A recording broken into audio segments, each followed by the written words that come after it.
The winning blueprint presents.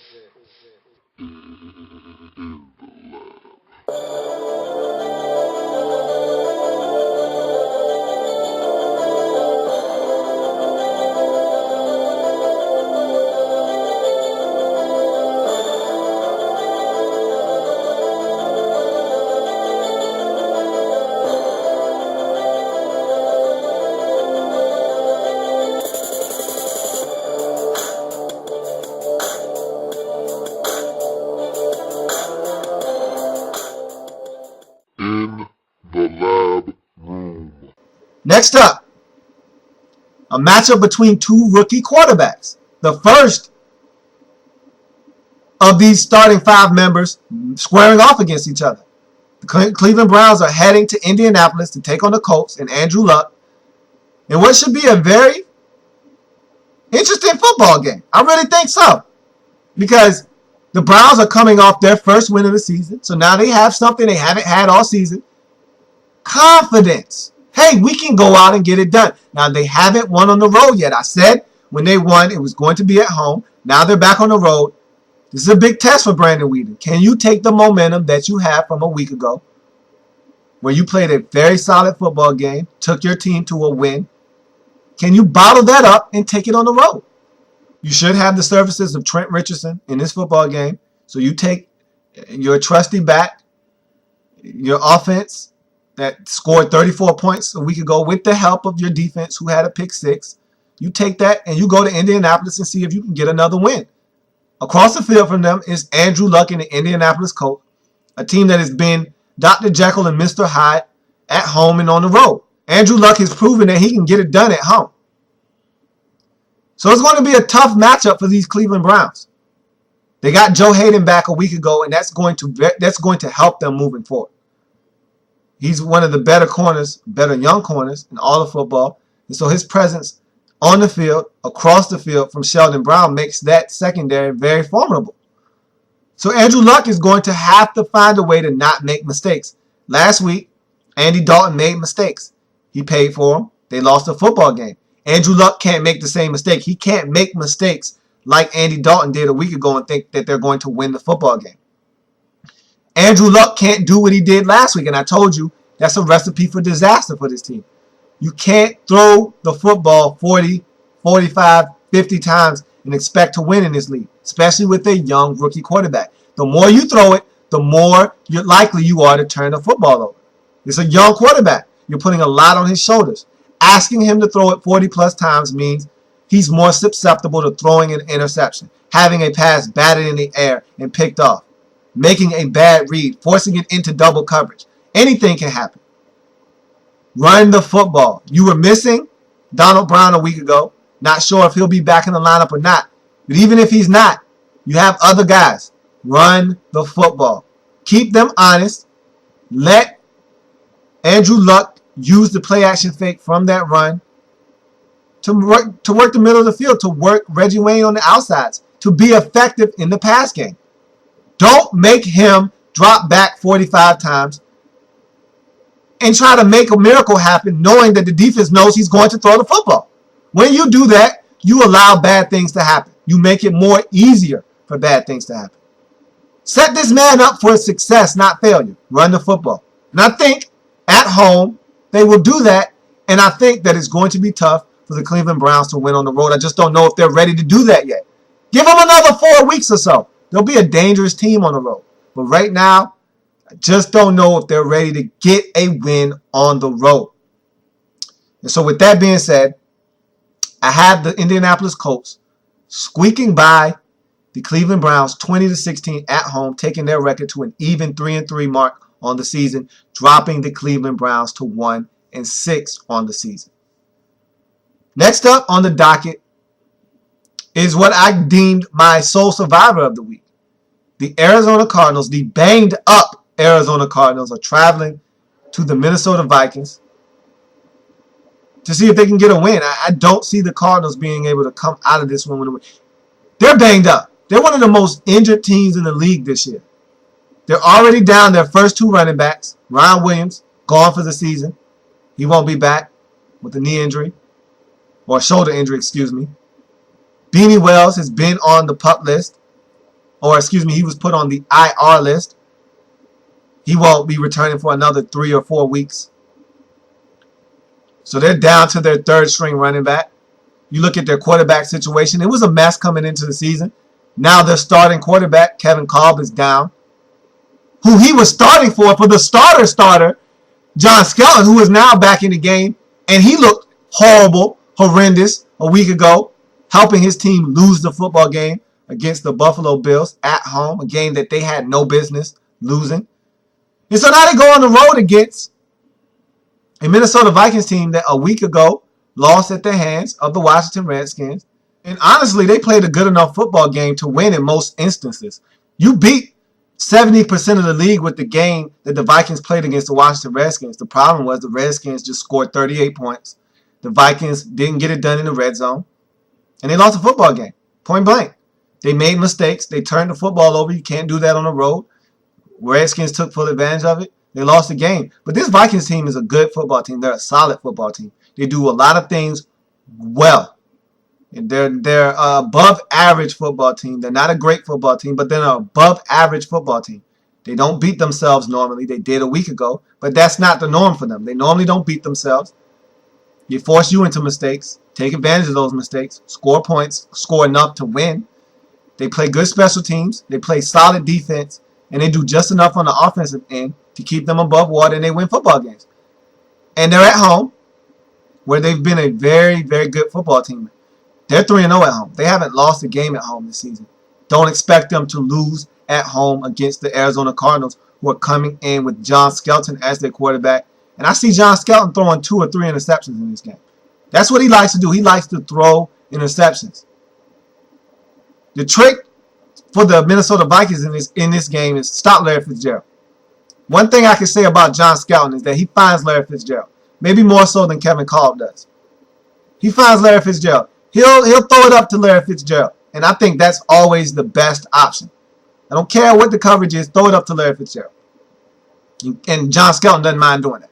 So you cover Larry Fitzgerald, you got a good shot at winning this football game. And I think the Minnesota Vikings will do exactly that against a Arizona Cardinals team that I think is going in the wrong direction. They started out 4-0 in the season. They've dropped their last 2, and they haven't looked good in either one of those football games. And so now I'm starting to think they're starting to wake up. They were dreaming in the first 4 games. They were living a dream that they didn't want to wake up from. Well, the St. Louis Rams shook the hell out of them, woke them up, and now they're no longer dreaming. They're up, and they realize, what are we doing 4-1? What are we doing 4-2? They're starting to lose football games, and I think that's going to continue in Minnesota as the Vikings take care of the Arizona Cardinals 23-19, taking their record to 5-2 on the season, dropping the Cardinals down to 4-3. They got to try and stop this slide. If you're the Cardinals, you need to try and stop this slide because this thing is starting to snowball. Next thing you know, you'll be 4-4. This division that you're in, you can't afford to be dropping ball games week after week after week. This is a very competitive division you're in. You keep losing, you're going to find yourself at the bottom, and quickly.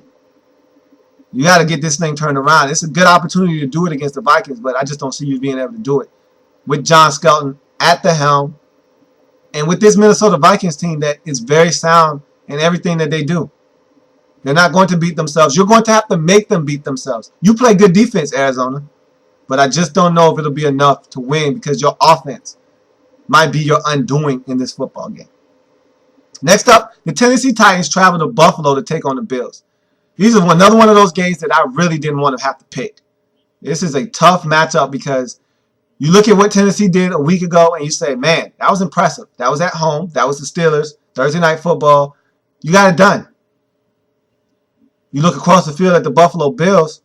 You went hostile environment in Arizona on the road. You had been struggling. Lost your last 2. Looking like you were going to lose 3 straight. Was just absolutely manhandled at the hands of the San Francisco 49ers a week ago. You look like a team that was in freefall mode. Instead, you find a way to summons up the strength, the energy, the wherewithal to get it done on the road against an Arizona Cardinals team that had been struggling but nonetheless was home and hadn't lost a home game up until that point. And you went in and you got it done. So now I don't know what to make of you because I had washed my hands clean of Buffalo. I hate picking the Bills because I don't trust the Bills. I don't trust Ryan Fitzpatrick. If they run the football, the Bills are a dangerous team. Because then when they run the football, they take it out of Ryan Fitzpatrick's hands. He's not asked to do a lot. He's asked to have meager numbers. The Bills can win with Ryan Fitzpatrick going 16 of 25 for 198 yards, 1 touchdown, and no interceptions. They can win a game like that. Because that means Fred Jackson has 16 carries for 77 yards. C.J. Spiller has another 14 carries for 82 yards. They both have a score, and the Bills win 24-17. But if you stop the running game, which is what I told the Cardinals to do, which they failed to do, you stop their running attack and make Ryan Fitzpatrick beat you, you're going to get some turnovers your way. He's going to throw the football to you 2 or 3 times. Can you catch it? Can you make a play? That's what remains to be seen. But he's going to give you opportunities to make plays. And that's why I don't trust this Buffalo Bills team, because you don't know what you're getting from week to week. But they're back home. They went on a 2-game West Coast trip. Now they're back home. Tennessee isn't a good football team on the road. So you're asking me to pick and choose from the lesser of 2 evils. I guess I'll take the Bills in this one. I don't like either team in this matchup. But again, when I don't like 2 teams, when I feel like they're evenly matched, go with the home team. That's the principle. I'm sticking to my principles. So I have the Bills winning this one, 22-17 over the Tennessee Titans, elevating their record to 4-3, dropping the Titans down to 2-5 on the season. So we move on. And the next up on the slate of games on Sunday is the New Orleans Saints traveling to Tampa Bay. Family business. Saints are coming off of a bye week and their first win of the season 2 weeks ago in the historical game for Drew Brees as he broke Johnny Unitas' consecutive touchdown passes in a game streak. And so they're riding a high right now. They hadn't won up until that point. They beat San Diego. They're looking to start to build off of that win and basically start anew. It's a brand new season if you ask the Saints. They're 1-0 right now. That's the way they're looking at this season. That's the way they're approaching this season now. They struggled mightily to start this season. But they feel like if they can get hot, get on a roll, win some football games, they'll be right back in this thing. And you know what? They're right. But they're not a good football team. I don't think they're a good football team. Luckily enough for them, however, they're playing the Tampa Bay Buccaneers, another team that I don't think is a very good football team. Now, the Saints are on the road, which makes this a very dicey proposition. But the Tampa Bay Buccaneers don't play extremely great defense. They play good defense, but they're playing up against a very hard and tough offense to stop in the New Orleans Saints. Drew Brees, albeit not as effective as he's been in the past 2, maybe 3 seasons, is still playing at a high level. High enough for you to respect what they're doing on offense.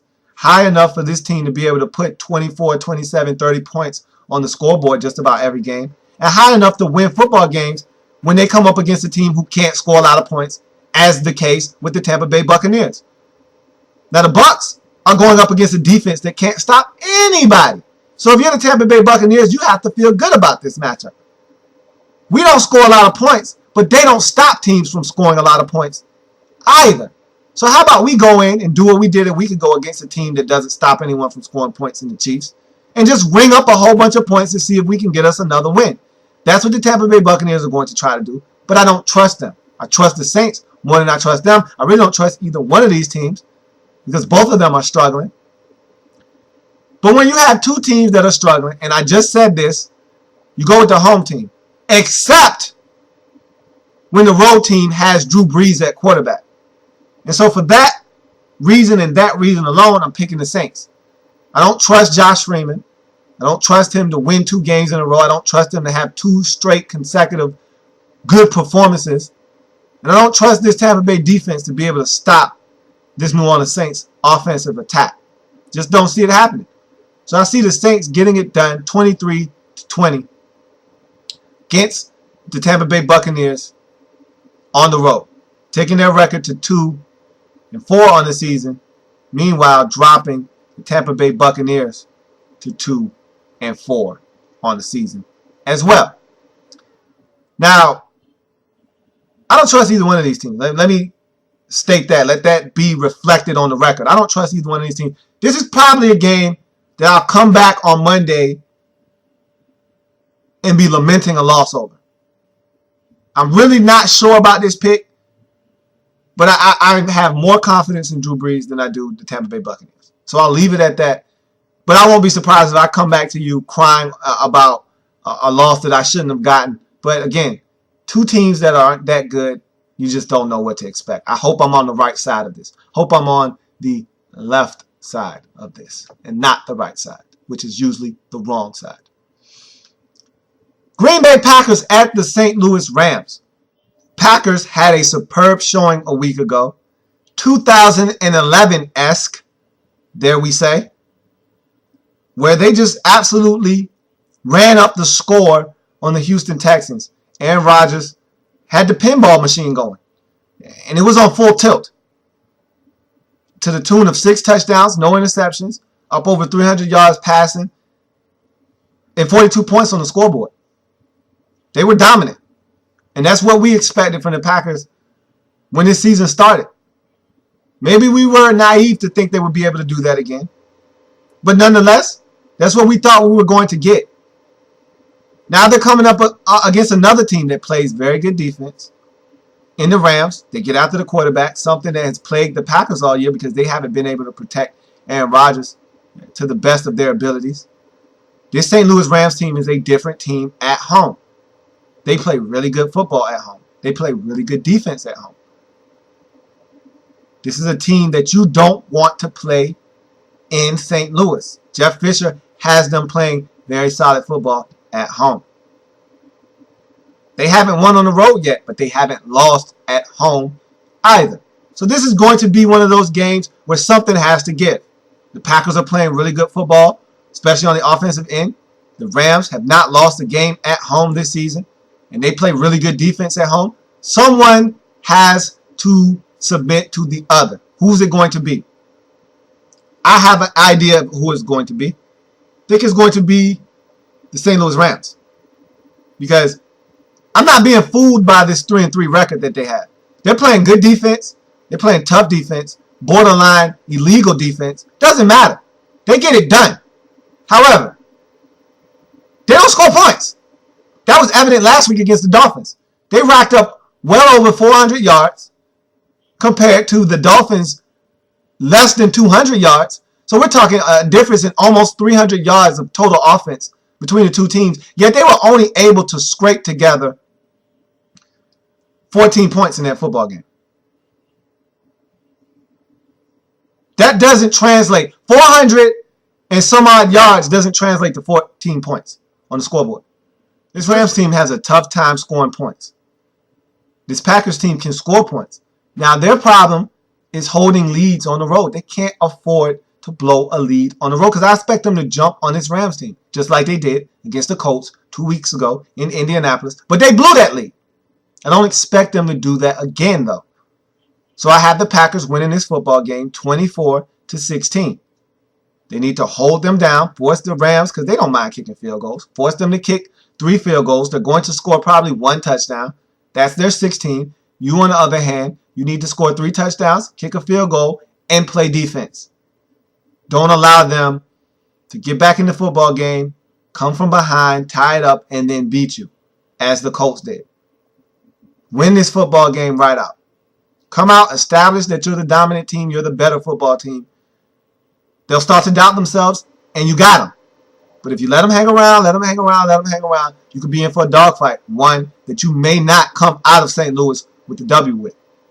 So, we'll see. I think the Packers are going to rebound off of that Colts loss. They did it a week ago. I think they're going to continue to play good football off of that loss 2 weeks ago and look to try to make their way back into that NFC North division.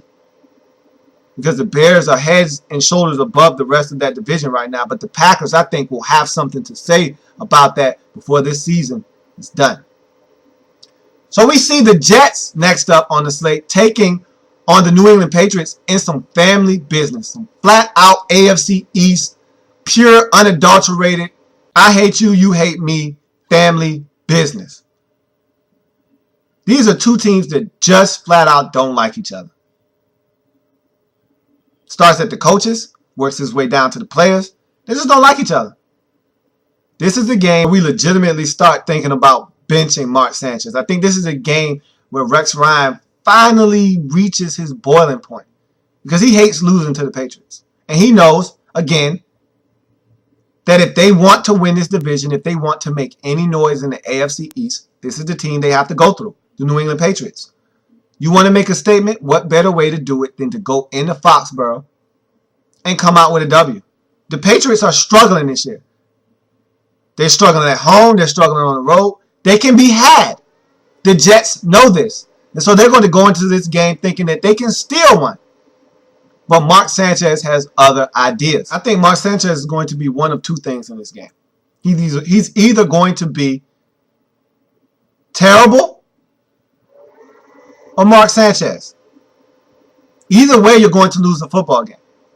If he's terrible, that means he's 19 of 32, 177 yards, no touchdowns, 2 or 3 interceptions, and they get blown out.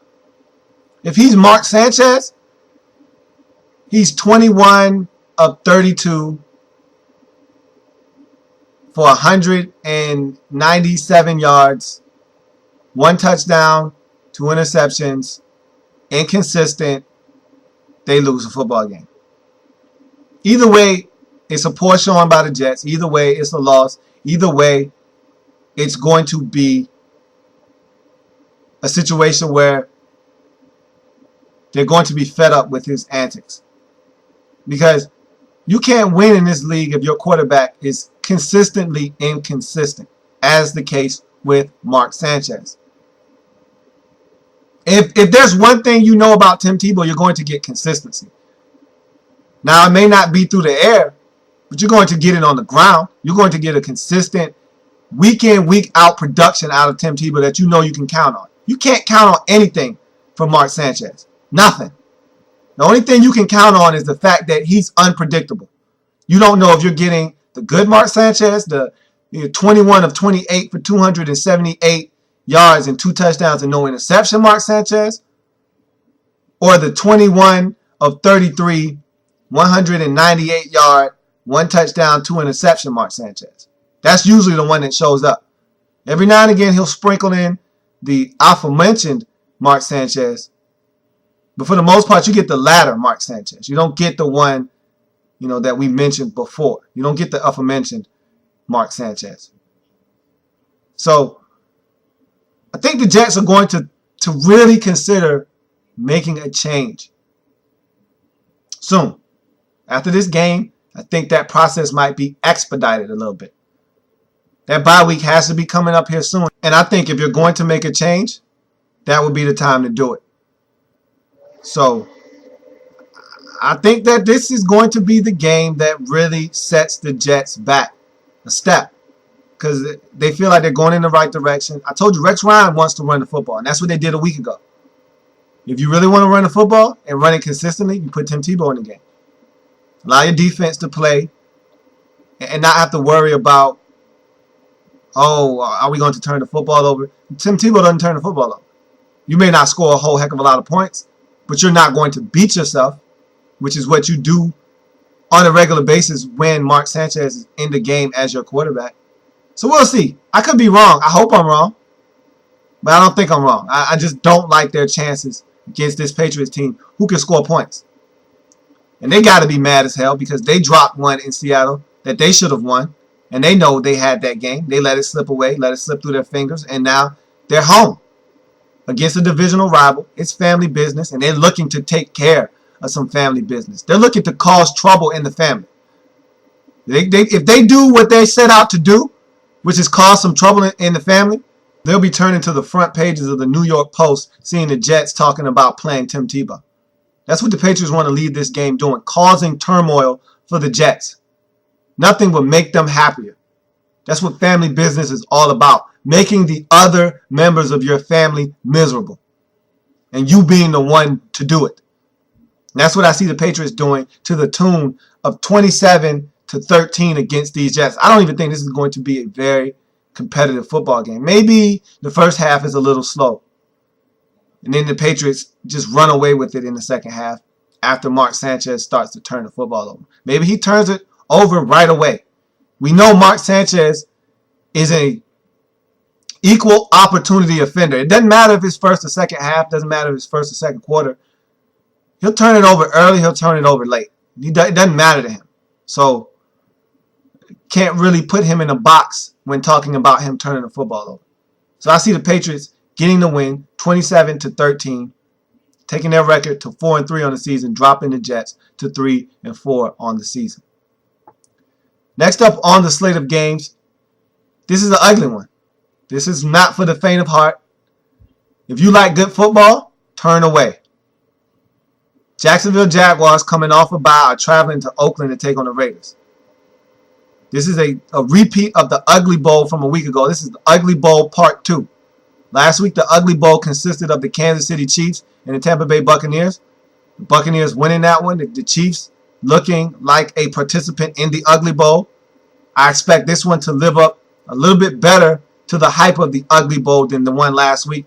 Tampa Bay really took it to the Kansas City Chiefs. I don't see either one of these teams taking it to the other. I see this being a very balanced matchup between two bad football teams. So I think this one is going to live up to the billing of Ugly Bowl 2. Don't really have much to say about this game because there's not much to be said. Jaguars are coming off a bye. Blaine Gabbert had 2 weeks to prepare for the Raiders. Let's hope he's not as bad as he's been the last 2 weeks. I thought he was starting to turn a corner. He's looked like he's been regressing over the last 2 weeks that they played football in Jacksonville. They got to run the football with Maurice Jones-Drew. Thought they got away from that the last 2 football games. Need to get back to that. And their one win this season against the Colts, he shined in that football game. They need to run the football. On the other side of the football, across the field, is the Oakland Raiders, who need to run the football. Just as the Jacksonville Jaguars need to run the football, the Raiders need to do the same. Darren McFadden has to get on track. They need to run the football with McFadden. He looked solid against the Atlanta Falcons a week ago. They need to continue that. They need to continue the trend that they started a week ago against the Falcons, getting pressure, forcing turnovers. This is something the Raiders haven't done for the most part all season long. They want to win this game against the Jacksonville Jaguars. They need to force turnovers. Blaine Gabbert will give you turnovers, but you have to force him to throw them by stopping the run first. You stop the run, make him have to beat you. You have a legitimate shot at winning this game at home, which I think you will do. I think Carson Palmer is a solid quarterback in this league. He's much better than Blaine Gabbert, and that's going to win you this football game. That's enough to win you this game in conjunction with being home. The Raiders, 23, the Jacksonville Jaguars, 17. Another game that if I didn't have to pick, I wouldn't pick it. Don't like this game. It stinks. But again, this is a tough game. If I want to be big time, I got to make big time picks. Got to get this one done. Last up on the slate on Sunday sees the Pittsburgh Steelers on Sunday Night Football traveling to the Cincinnati Bengals in a interdivisional matchup, which means family business. Being attended to on Sunday Night Football between two teams who really haven't found their footing in this season. The Bengals started off with an ugly loss to the Ravens the opening night of the season, on Monday Night Football in the opening week of the season. Were just hammered by the Ravens. Then they proceeded to win 3 games in a row. Then they followed that up with 2 losses in a row, which finds them at 3-3 on the season. Meanwhile, the Steelers have had a rocky season, to say the least, and that's being generous. They came out and dropped the first game of the season to the Broncos on the road, went back home, got a big win against the Jets. Everybody thought, okay, they're fine, they're the Steelers, they'll get this thing together. But then they go out and have an un-Steeler-like performance in Oakland, give up 34 points, and lose to the Raiders. That is right before their bye week. So they go into their bye week at 1-2. A lot of questions being posed because The Steelers don't lose to the Raiders. They just don't. That was an un-Steeler-like performance. And again, if it weren't for the namesake of the Steelers in this season, we would write them off as an inconsistent ball club that's not very good. But because they are the Steelers, we do expect greatness from them. We expect them to just turn the light switch on and them win 11 games, 10 games, and make it to the postseason. We've given them a pass because of the history of the Steelers and their ability to get it done. Mike Tomlin is a stand-up head coach, a great head coach, one that I admire greatly in this league. And we always expect him to get it done. He holds his players accountable for their play on the field. He holds himself accountable for getting his players prepared to play on Sundays. And they haven't always been ready to do that in this season. They come back off that bye, get a big win at home against the Eagles in a game they probably should have lost. Nonetheless, they win. They go to 2-2. Then they come back the next week on Thursday Night Football and lay an egg against the Tennessee Titans and drop a football game again that they probably should have won. So now they're 2-3. They're at a crossroads in their season because this is a divisional foe. This is a team that for years you've stomped on and made your doormat in this division. You're a big boy in this division. You and the Ravens run this division. You collect rent from all the rest of the tenants in this division, that being the Browns and the Bengals. And now, the Cincinnati Bengals, they want to become a landlord. They no longer want to be the tenant in this division. Well, it's your job as the Steelers to continue to put them in their place and let them know they're not ready to be a landlord yet. They're still renting property in this division. You and the Steelers own all the real estate, and if they want to stay in the division, they must pay rent. You are the bullies, you and the Ravens, and you have to continue to exert your dominance over the bottom tier teams in this league, in this division. And so, if you're the Steelers, you have to win this football game. You can't allow the Bengals to think that they're on even playing ground with you. Even if you're struggling in this season, you have to find a way to beat the Cincinnati Bengals. You have to prove to them, show them that they're still not an upper echelon team in that division. You and the Ravens are here. The Browns and the Bengals are somewhere down here.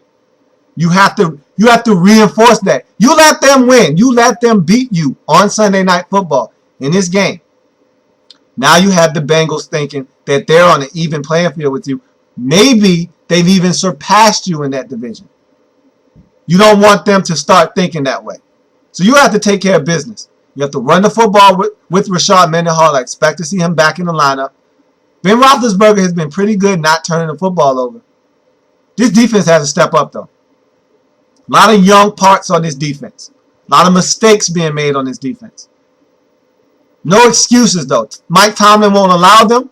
I'm not going to allow you to give them to me either. Make the plays when they're there to be made. Limit A.J. Green in his production. Ben Jarvis Green Ellis has not really been that much of a factor this season. Continue that trend. Score points, score enough to win. Play Steelers defense. Win this football game. I have you doing that because until the Bengals show me that they can beat you or the Ravens, I won't allow them, on my sheet at least, to be a victor against you or the Ravens.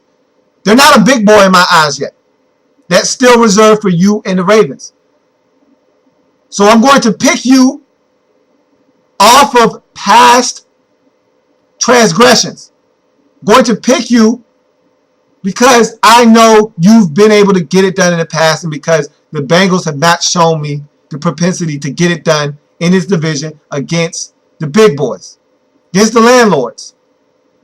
So I have the Pittsburgh Steelers winning this game 20-17 over the Cincinnati Bengals, taking their record to 3-3 on the season, dropping the Cincinnati Bengals, who were once 3-1, to 3-4 on the season.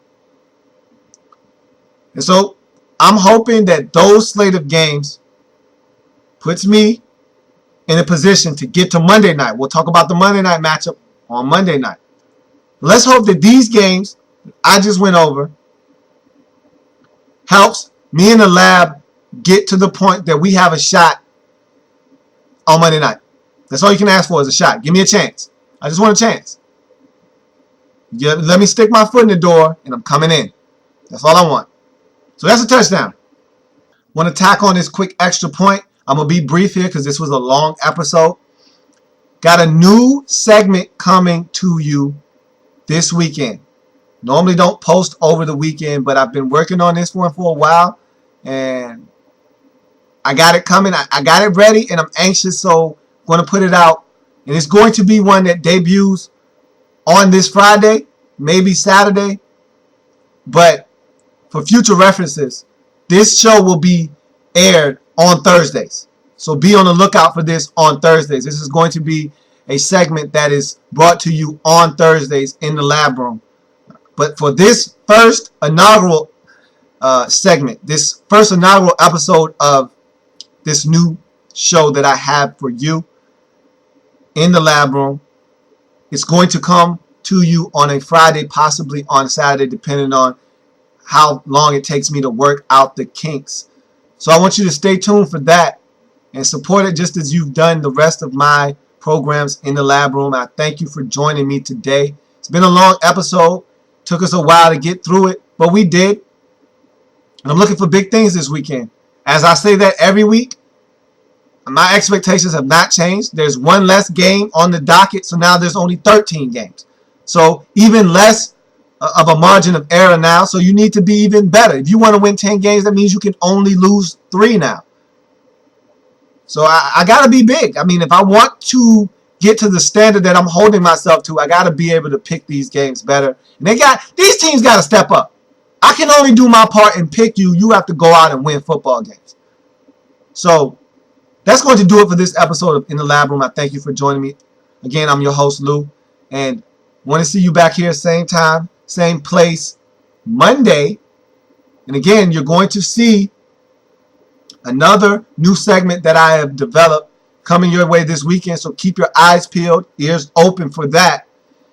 And you can contact me via email, inthelabroom@gmail.com is the inbox. I'm on Twitter. @InTheLabRoom is the Twitter handle. I'm on Facebook. Please like the Facebook page. Every single video I've ever done is on my Facebook page. So if you've ever missed one, want to go back and watch one, they're all there. So I thank you again for joining me. Enjoy the weekend. Enjoy all the festivities. Enjoy the college football. Enjoy the baseball. Whatever is your thing, enjoy that. But don't you dare sleep on the National Football League. It is king, and it is king for a reason, because it's the best product out there. And look, I always tell you this. Haven't told you in a few weeks because I didn't want to beat a dead horse. But now we're starting to get to the middle portion of this season. Please enjoy this NFL while it is here. Indulge in it. Bask in it. We're already at week 7. Yeah, it got here quick, didn't it? Before you know it, it's going to be week 11. You're going to blink again. It's going to be week 17, and we're going to be going into the playoffs. And then after that, there will be no more football once the Super Bowl has commenced. So enjoy it. Relish the fact that we have football. Watch as much of it as you can. I always do. I encourage you to do the same. Want to see you back here on Monday. Check out the show over the weekend if you can. If you can't, come back to the lab room on Monday. We'll go over the games. We'll go over the matchup on Monday. Have a good weekend. I will see you on, hopefully, tomorrow, maybe today, but definitely want to see you Monday. Have a good one.